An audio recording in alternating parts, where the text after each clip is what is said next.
There's a kind of person who exists differently than others.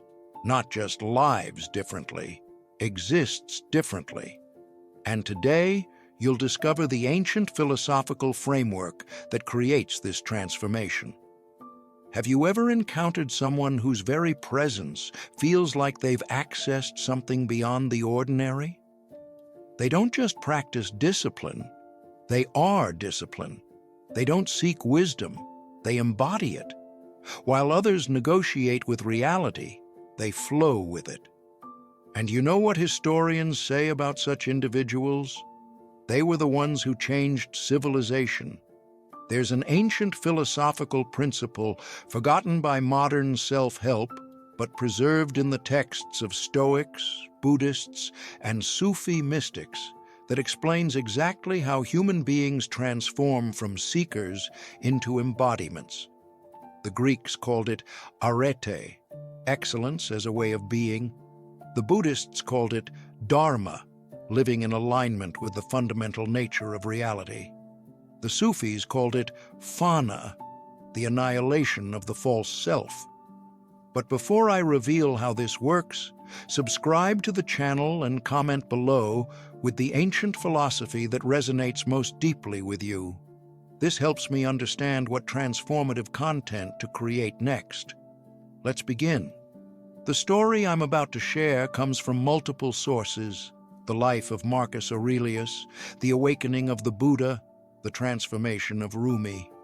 But I'll tell it through someone closer to our time. A philosophy professor named David, who had spent 20 years teaching ancient wisdom without ever truly understanding it.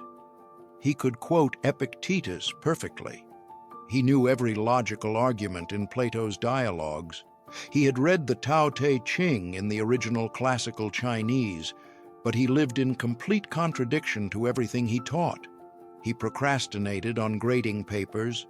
He lost his temper with his children. He drowned his existential anxiety in wine and Netflix. The gap between what he knew and how he lived was destroying him.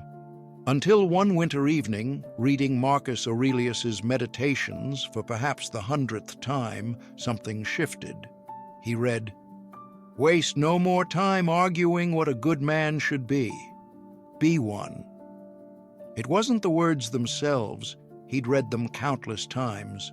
It was that for the first time, he understood that Marcus wasn't giving advice. He was describing an ontological shift, a transformation in the very structure of being.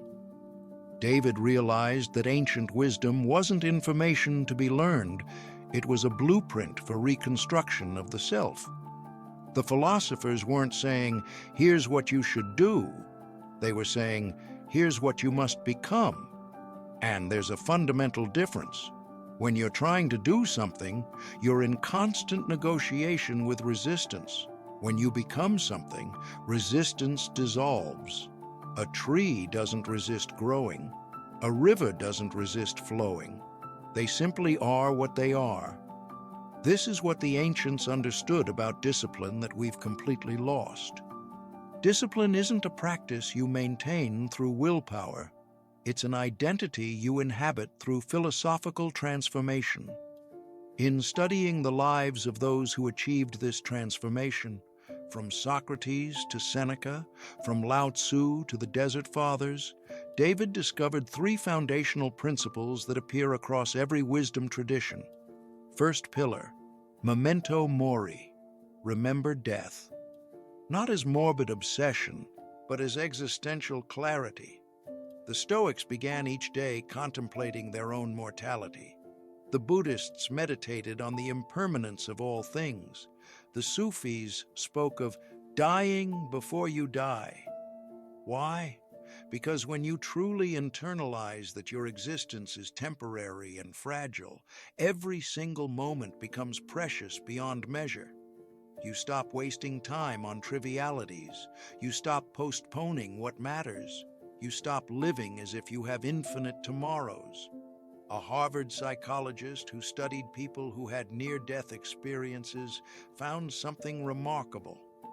After confronting their mortality directly, 89% reported fundamental shifts in their priorities and behaviors that lasted for years. They weren't trying harder to live well. They had become different people who couldn't live any other way. David started his own memento mori practice. Every morning at 5 a.m., before anything else, he sat in silence and contemplated three truths. First, I will die, and I don't know when. Second, everyone I love will die, and I don't know when.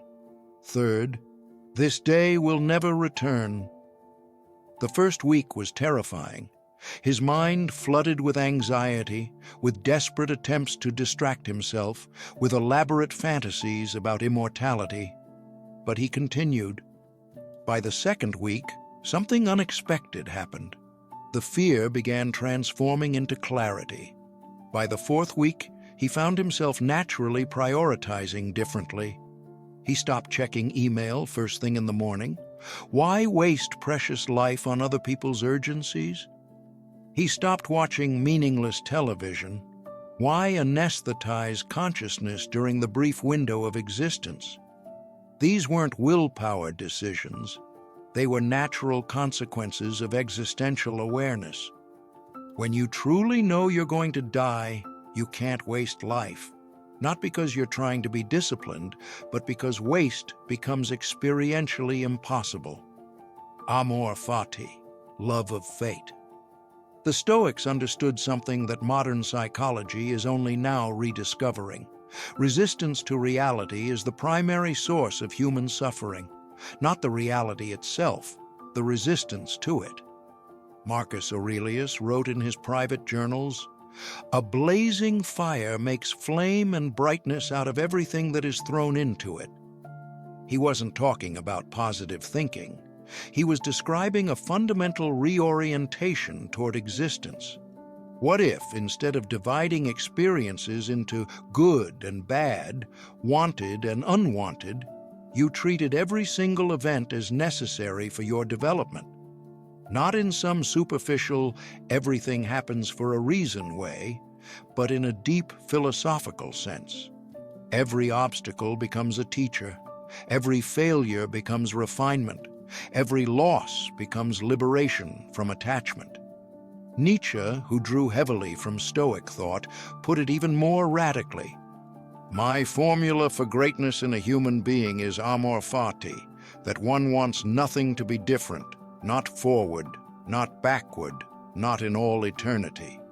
David tested this principle during his worst crisis. His department chair position was given to a younger colleague. His 20-year marriage was falling apart. His mother was diagnosed with Alzheimer's.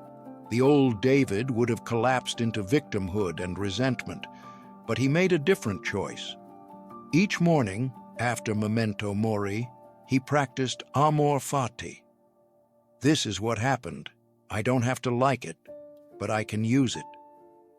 The loss of the department chair freed time for actual research. The marriage crisis forced him to confront patterns he'd avoided for decades.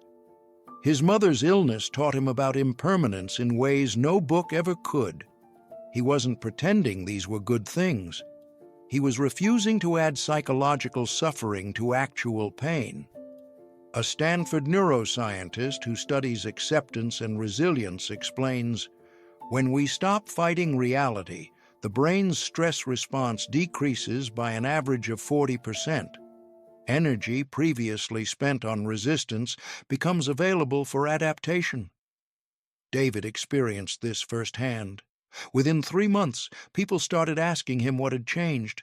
He seemed more present, more solid, more at peace, despite his circumstances. Ascesis, voluntary hardship. Every ancient tradition included practices of deliberate difficulty. The Stoics practiced poverty for days at a time. The Buddhists sat in meditation until their legs screamed. The Desert Fathers lived in caves. The samurai trained in freezing waterfalls. Modern people think this is masochism. It's not. It's training for the inevitable hardships of existence. Seneca wrote, "Set aside a certain number of days, during which you shall be content with the scantiest and cheapest fare, with coarse and rough dress, saying to yourself all the while, "Is this the condition that I feared?" The point isn't to suffer. The point is to discover that what you thought would break you actually won't. To learn that comfort is not required for contentment, to build the capacity to remain stable when circumstances deteriorate. David instituted 3 forms of ascesis: physical, cold showers every morning, regardless of how he felt; mental, 2 hours of deep work before checking any communication; social, 1 day per week in complete silence, no matter what social pressures arose. The resistance was immediate and intense. His mind generated elaborate arguments. Cold showers might damage your immune system. You're being antisocial and weird. This is unnecessary extremism. He continued anyway, not because he was strong, but because he'd made the practices non-negotiable.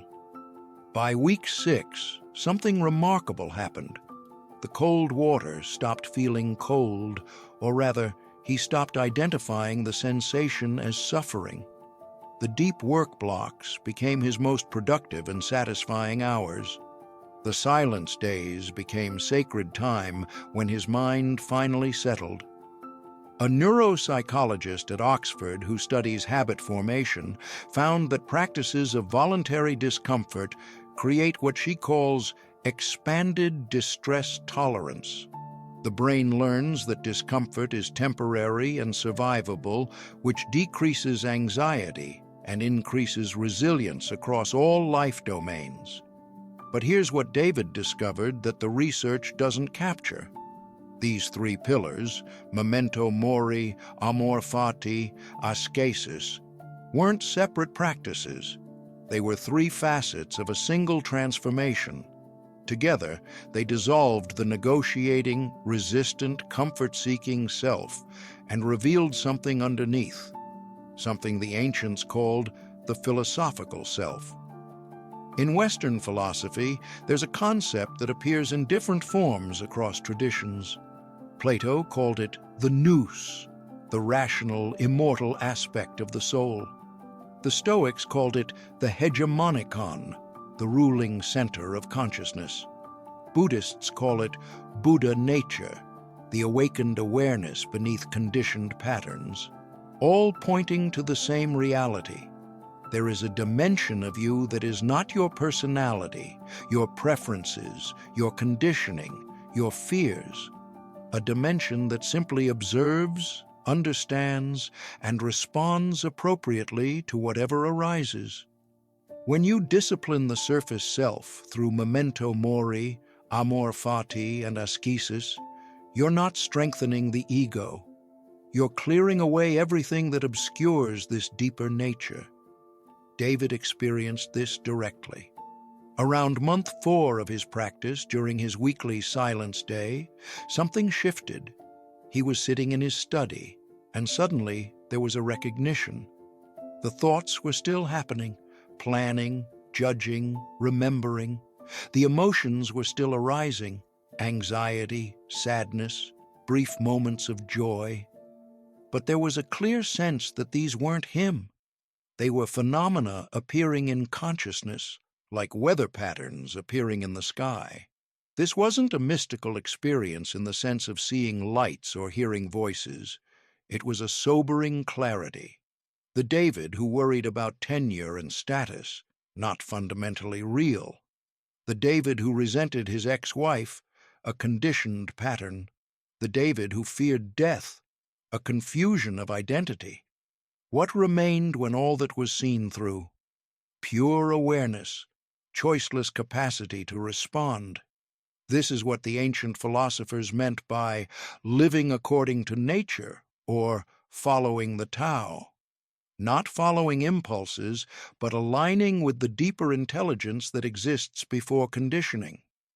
A contemplative neuroscientist who studies long-term meditators found that after approximately 10,000 hours of practice, certain brain regions associated with the default mode network, the neural basis of the narrative self, show decreased activity. The brain literally reorganizes around a different center. But here's what makes the philosophical approach different from pure meditation. Philosophy adds understanding to experience. It's not enough to observe the constructed self. You need to comprehend why it was constructed, how it operates, and what lies beyond it. David returned to the ancient texts, but now he was reading them from a completely different position. When Epictetus said, "It's not what happens to you, but how you react to it that matters," he wasn't reading it as advice. He was recognizing a description of reality he was now experiencing directly. When Marcus wrote, "You have power over your mind, not outside events. Realize this, and you will find strength." It wasn't motivation. It was an accurate map of consciousness. The texts became mirrors, showing him what he'd already discovered. This is the secret the ancients understood. Wisdom traditions aren't about accumulating information. They're about creating the conditions for direct realization, then providing frameworks to stabilize and integrate that realization. The practices prepare the ground, the experience breaks through. The philosophy makes sense of what happened and prevents you from losing it. When David returned to teaching after his semester sabbatical, his colleagues immediately noticed something had changed. He wasn't more relaxed, he was more present. He wasn't more positive, he was more real. In department meetings, when others argued about politics and positioning, he spoke from a different place, not detached, but not entangled. One colleague said, "You seem like you've stopped caring." David replied, "No, I've stopped being attached to outcomes I can't control. There's a difference." This is what the Bhagavad Gita calls action without attachment to fruits, what the Stoics called acting with reserve, what Christian mystics called holy indifference. It doesn't mean you don't care about results. It means you're not psychologically dependent on specific outcomes for your well-being. You do what's appropriate with full effort, then accept whatever happens. David began teaching differently. Instead of performing expertise, he shared genuine inquiry. Instead of defending positions, he explored questions. Students felt it immediately. Course evaluations used words like transformative and life-changing, not because he was more entertaining, but because he was more authentic. A philosopher of education who studies effective teaching found that teacher presence, the quality of being fully available and genuine, is a stronger predictor of student transformation than credentials, charisma, or pedagogical technique. David's discipline practice had created presence, not through trying to be present, but through removing everything that blocked presence. His morning memento mori dissolved mental clutter. His amor fati eliminated resentment and resistance. His ascesis built capacity to stay with difficulty. What remained was simple availability to what is. But the most profound change happened in his closest relationships. His ex-wife, now amicable co-parent, said something that struck him. "You're actually listening now, not waiting to respond, not defending yourself, actually listening." This is what happens when the defended strategic ego relaxes. You can finally hear what's actually being said. You can see what's actually happening, not through a filter of how it affects you, but as it is. The Buddhist teacher Thich Nhat Hanh describes this as interbeing, the recognition that you're not a separate self navigating a world of objects, but a node in an interconnected process. David experienced this particularly with his mother as her Alzheimer's progressed. The old David would have been devastated by her forgetting who he was. The philosophical David recognized something deeper. She hadn't forgotten him. Her cognitive function was declining. His identity didn't depend on her memory. His love didn't require her recognition. He could be fully present with her exactly as she was, without needing her to be different. The grief was still there. How could it not be?